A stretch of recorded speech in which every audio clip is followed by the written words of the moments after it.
Please go away. You this evil child. Your grandmother is calling you. Mrs. Rhoda said, trying to send Amara away. She didn't want Amara's bad luck to rub on her.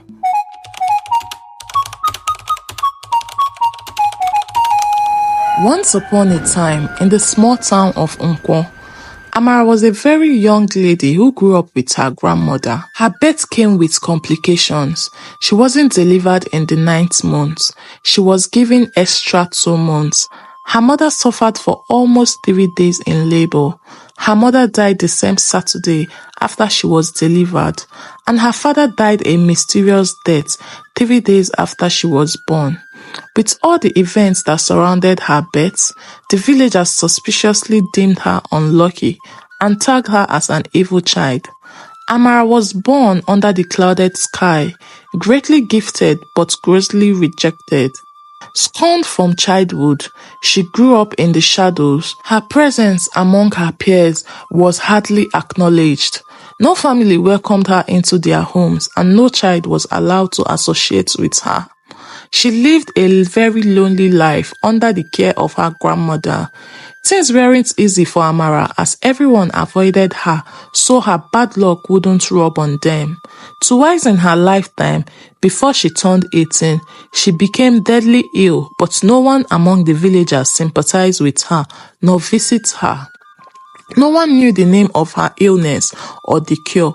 Because of that, the elders of the land asked the king to pronounce her as an outcast so that her illness wouldn't get transmitted to other locals. Like a total stranger, Amara lived among her people. She was lonely and traumatized. Everywhere she went alone. She just didn't fit in. She was outstanding not because she was unique, but because she was uniquely rejected. Amara was a very beautiful young lady, but no villagers saw nothing in her, but they only saw a dying weak person. She was already 20, but no man came to ask her hand in marriage because no family was willing to adopt her bad luck or inherit her misfortune. She never had a childhood memories of playing with her fellow peers like other children did. She suffered alone, but she was determined to make something out of her life, either within the box or outside the box. The village was her home, but she believed she was not just a local villager, but a citizen of the world. She believed it would only take time, patience, and consistency to get her to the apex of her dream, regardless of the obstacles that challenge her process. At 22, she made up her mind not to worry about a man or getting married. She redirected her focus on other things and she ignored all rejection that came her way. She was determined to find the path that she could tread to plant her footprint on the global map. Despite all the rejection, Amara believed she was a gift that the world wasn't worthy of. People gazed only at the misfortune that surrounded her. But there was something special in Amara that no one had discovered except her grandmother. Despite the rejection, Amara harbored a secret strength. She had a gift of healing, using herbs and plants to cure illness. This was her advantage, but no one ever came close enough to notice it except her grandmother. While everyone was busy trying to judge what wasn't alright with Amara, her grandmother saw something deep down in her. She believed and gave her total support to helping Amara nurture it.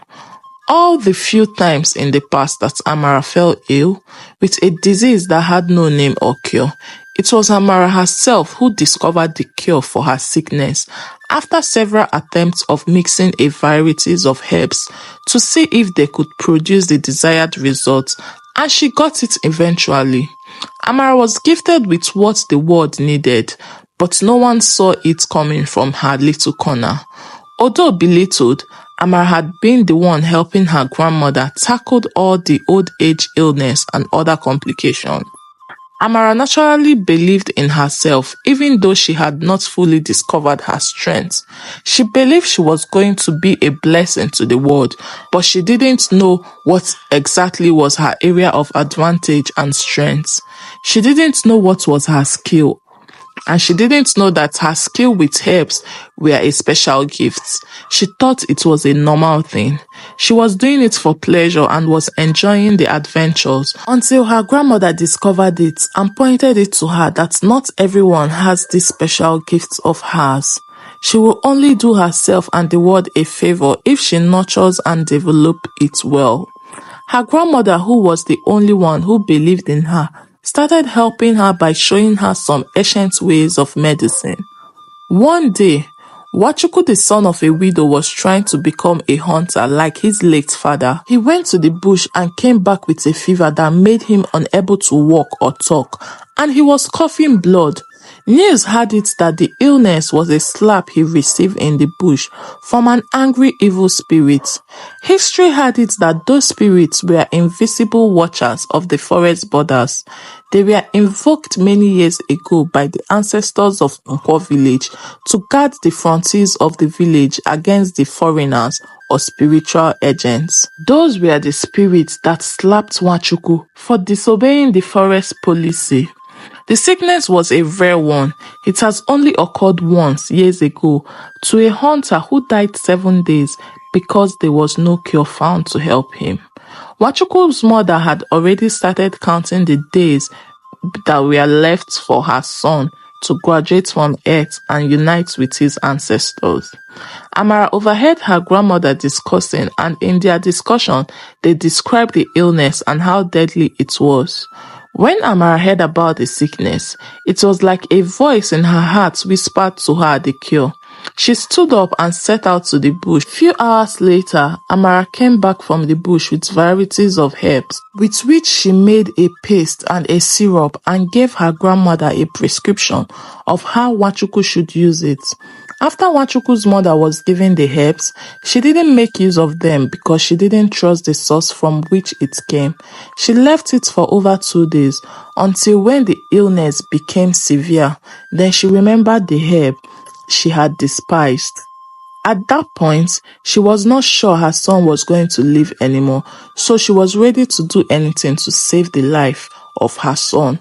Even if he died after taking the herb, it was of no difference since he was going to die regardless. She took the herbs and prayed over them. She asked her ancestors not to allow the bad luck of Amara and her grandmother rub over her son. Even if he had to die, let him die in peace and not by the misfortune of Amara. She took the herbs and she gave it to her son. A few minutes later, Wachuku, who couldn't talk or walk, stood up and sat on his bed and shouted, "Mommy, Mommy, please can you give me some food to eat?" His mother rushed from the other room to see who had just spoken to her. She met Wachuku sitting on the bed and trying to stand up and walk to her. His coughing and other symptoms had stopped. A lot of people who heard about his healing rejoiced and celebrated it. But when they heard it was Amara who gave a solution to it, they doubted and said it was nothing but a coincidence. Some advised Wachuku's mother to pray very well, else the sickness that left her son may return in more terrible ways because of Amara's bad luck. The villagers appreciated the healing but didn't appreciate the healer. They didn't believe anything good could come out of Amara. Wachuku's healing was supposed to be a breakthrough for Amara, but the people rejected her. They didn't believe she was worthy of the honor of healing a fly, talk more of healing successfully a mysterious illness that was believed to be inflicted by evil spirits and incurable. Amara and her grandmother didn't try to justify that Amara was the one who gave the solution to Wachuku's illness. They left the villagers with their unbelief, but Amara remained in isolation with her grandmother, building and developing herself to master her healing gifts. Nobody sought after her. They belittled her, but she cared less about it. The best she could do was to keep developing herself, hoping for a day that her gifts would speak for itself. Years went by and everything went on as usual, until a sudden epidemic swept through Nkwo village. The villagers lost hope. It swept the entire village and claimed many lives, both young and old. The king called for a meeting with the wise men, the traditionalists, and the elders to inquire from them a possible solution. But nothing was found from them. No one has the solution to this epidemic. The increased rate of mortality was alarming. Humans were dying like insects. No one knows the origin of the illness, and no one has the solution to the illness. The entire village was alarmed. The illness had affected everyone in one way or the other. They turned to the king but had no solution. The king turned to his most trusted traditionalists, but they also had no solution. In their desperation, they turned to Amara, the rejected one, and the king summoned her. It was her first time stepping out of the corridors of her grandmother's house. She wasn't used to any of the faces she saw around the palace. It was the king who summoned her, but in her heart, she still felt like an outcast because of the stigma that had lingered on her image before the people. Long live my king! Amara saluted with head bowed. She did exactly as her grandmother instructed her to do before the king. It was obvious from her body language that she was not comfortable. Come here, my daughter, the king spoke to her. It was his first time looking at her very closely. She didn't look to him like all the things that were reported against her. Amara, my child, was it true that you healed a boy some years ago from a mysterious illness like the one that had befallen our land now? No, my king, I didn't heal him. I only gave him a solution to his illness, and it worked. I gave all the glory to the Almighty who created the universe and gave us herbs to remedy for our human disorder. Amara, my child, you know that the calamity had befallen our land. My daughter, what can you do about it? What can you do to save our people? The king spoke with a heavy heart. As I speak to you now, my king, my grandmother is also affected with the same illness. I'm already on my toes to find her remedy. Give me 3 more days, my king, and let me see if the universe hold for us an answer to this which had claimed many lives of my people. The king was happy when he heard Amara referring to the villagers as her people. After all they have done to her, she still has a good heart towards them, as she said. Give me 3 more days, my king, and let me see if the universe hold for us an answer to this which had claimed many lives of my people. The king permitted her to take time, but he urged her to do whatever she could do within her powers to find the solution to this deadly illness regardless. Amara left the palace that day happy because, for the first time in her whole life, she was treated with regard, so she multiplied her efforts to find the solution, not because she wanted to impress the king, but because she wanted her people to be free from the grip of death. It took more than 3 days, and Amara has not reported back to the king.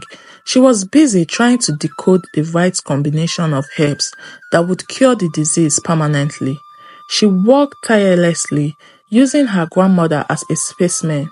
Amara finally began brewing remedies that slowly healed her grandmother. With that recipe, she was sure to meet with the king and table her assistance.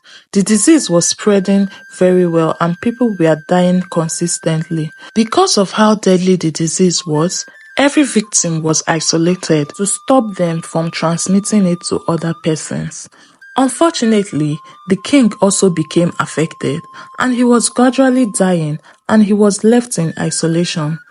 On the 5th day, Amara walked into the palace with her grandmother right behind her. They were led to where the king was. Amara took some of her recipe and gave them to the king to drink, hoping to heal him, but unfortunately, the king went mute. The whole village was alarmed. Some of the villagers who heard that the king went mute after Amara's concussion gathered themselves together and came to the palace. They bundled Amara and her grandmother and dragged them to the giant hill behind the city to stone them to death. Initially, their presence wasn't needed in the village, and at the slightest opportunity they were given to buy their integrity back. They tried killing the king. The villagers were angry. The entire village gave their consent to them being stoned to death. No one was ready to listen to Amara, and her grandmother explained how the medicine worked. Amara was crying her eyes out, regretting ever accepting the king's plea for her assistance. Living peacefully in isolation was 1,000 times better compared to being stoned to death for trying to help others. Stones were beginning to fly across the horizontal already when someone came from the palace shouting, "The king is alive! The king is alive! The king is alive! Stop stoning them!" On hearing that, the angry mob dropped their stones and dragged Amara and her grandmother back to the palace. The king was confirmed alive and he was perfectly okay. The medicine worked in mysterious ways. It would first mute whosoever that take it for 15 to 20 minutes. After that, it revitalized the individual. That revitalization is the healing process. That was what Amara was trying to explain, but the villagers wouldn't listen. As the people began to celebrate the healing, the king began to cry. He felt very sorry for how he allowed the people to treat Amara like an outcast.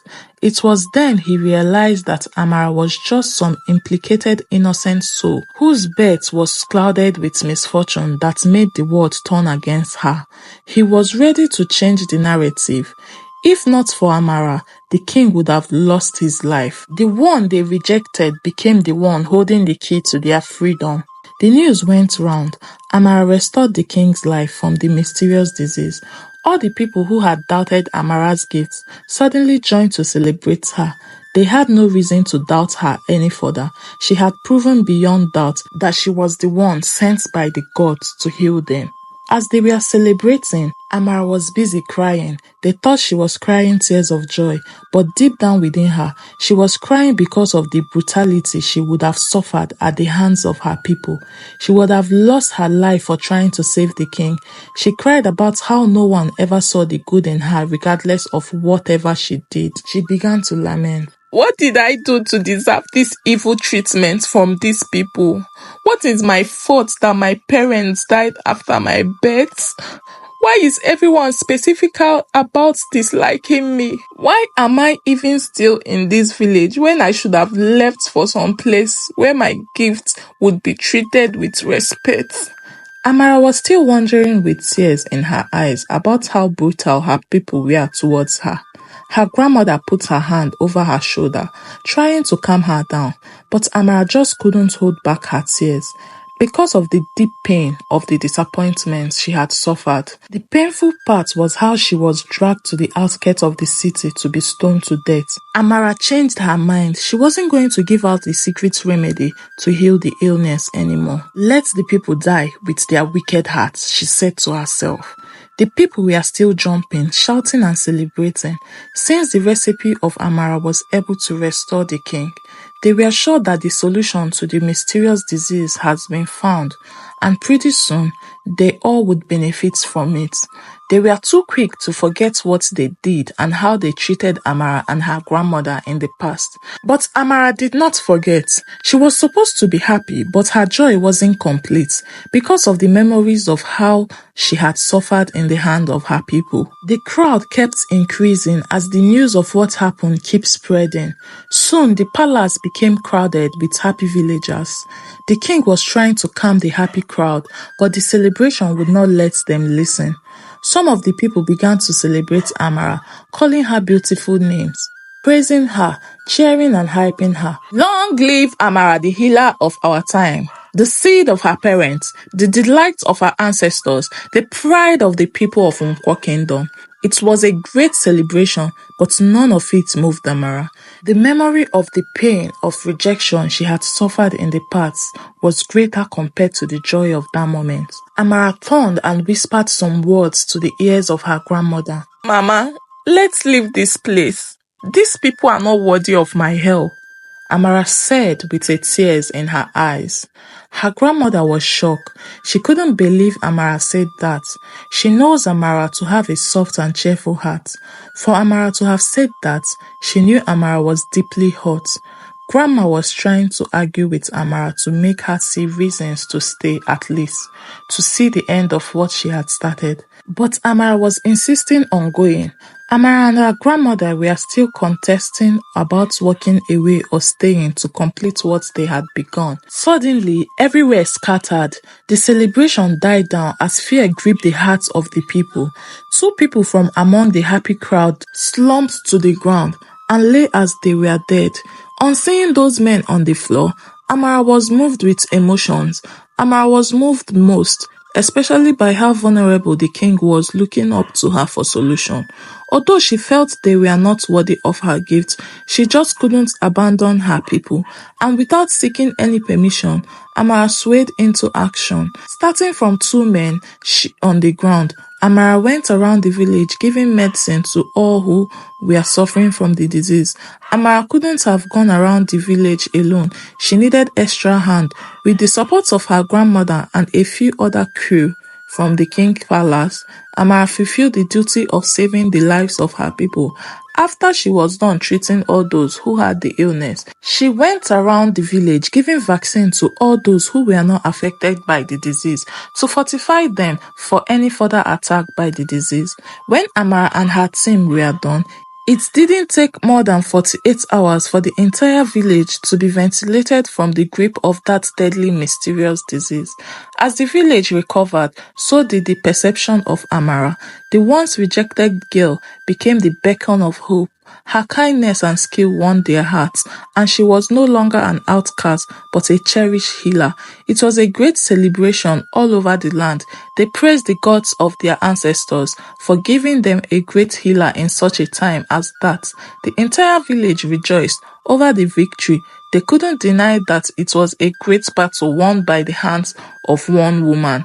The king declared Amara a special citizen among the people and second to none. He gave her a special place in the palace, built her and her grandmother a beautiful house, gave her many other benefits, and declared her adopted. She was to be treated with the same value of that of a princess. As the fame of Amara spread beyond Nkwo, people from neighboring villages sought her wisdom. Her life, once filled with solitude, was now beaming with purpose and inspiration. Years passed, and Amara's legacy grew. She trained others in the art of healing, ensuring her knowledge would continue to bless the land. The young girl who was once rejected became the favorite of everybody. Her life was a testament to the power of compassion and resilience. The moral of this lesson is we should learn to treat people nicely no matter what. People go through a lot and we should not use their circumstances against them. If you enjoyed our story, please hit the like button, subscribe and drop a comment. Do not forget to share this story to your family and loved one. See you in the next story. Bye.